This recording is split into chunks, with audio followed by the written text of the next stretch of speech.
Okay, got here 2018 Toyota Camry. Customer complaint is that little yellow light keeps blinking for ICS right there where my finger is, and then it keeps an ICS malfunction. Visit your dealership. Along with that, this check engine light is on too. Same thing. Tells you visit your dealer. The code that we got for check engine light is P0036 and air fuel heater control circuit, bank 1, sensor 2 open. Circuit is open. I verified the sensor heater circuit is indeed open. It's out of specs and when I ohmed it out. But the original customer complaint is the ICS, that why is this coming on? So I will tell you about it. It took me a couple hours to figure out. This system is very confusing. So let me tell you something about it. Let's go back to the computer. Okay, so ICS stands for Intelligent Clearance Sonar System. The code that we're getting under DTC, it is C1A40. If you look at the code detection condition, it says when the engine switch is on, IG, ignition, a electronic fuel injection system, EFI system, malfunction signal is detected for 1 second or more. Trouble area would be EFI system or clearance warning ECU assembly. This is the biggest hint right there. You would think this and the check engine light has nothing to do with it, but indeed it does. So like I said, I did verify the O2 sensor circuit. When let me pull up the diagram with how the manufacturer wants you to ohm out the circuit. So this is the connector of the O2 sensor, pin 1, 2, 4, 3. So what the test tells you how to ohm out the resistors. HA1A is your pin 1, and then pin 2 is your B positive. When you ohm these out from here to there, you should get between 1.6 to 3.2 ohms.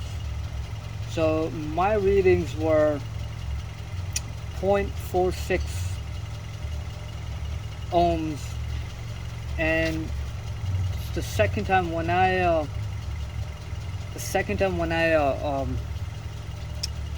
re-ohmed the values or retested the values, I was getting 327 ohms.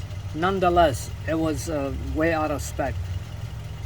The good known sensor that I got from the dealer right here, I ohmed out the circuit and the good known value was within 1.6 to 3.2 ohms. So we know our sensor is bad.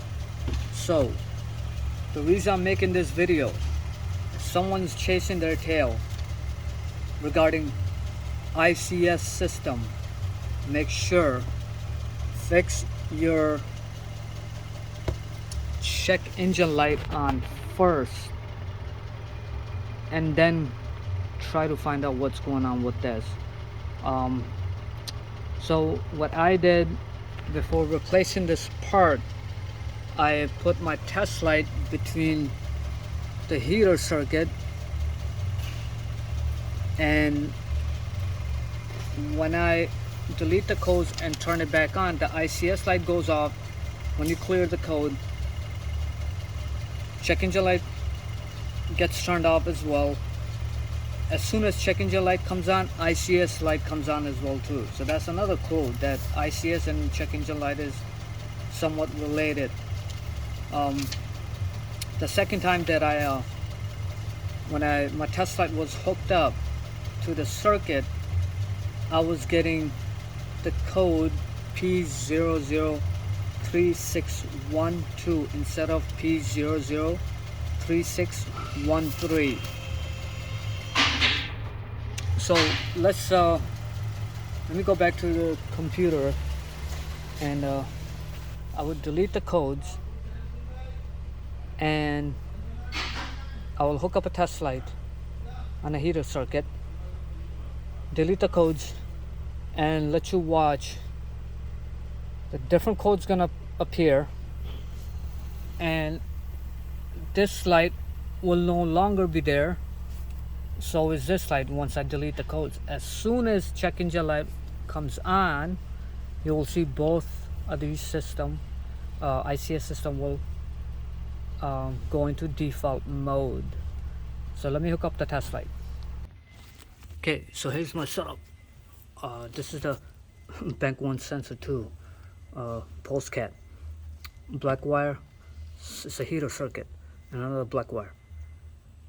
Put the light parallel to the circuit, and I'm gonna delete the codes and start the car back up, and you will see different fault will appear. So let's do that. Okay, so the key is on, and I'm still getting the little blinky light right there, ICS message. So let's delete the codes. You go under erase. Let's see. Please wait.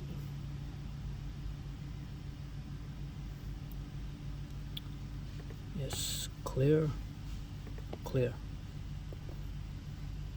Okay, so the fault code is gone. As you can see, check engine light is still on, but the engine is not running yet. But here we notice that ICS message is no longer there. So I'm gonna start the car, and check engine light should be off, so is ICS. Once the check engine light comes back up, it's going to be different code. Since we put a test light in the circuit, that ICS is going to appear as well. Let's go ahead and do that. Okay, so as you can see, no check engine light, no ICS light. Let's watch.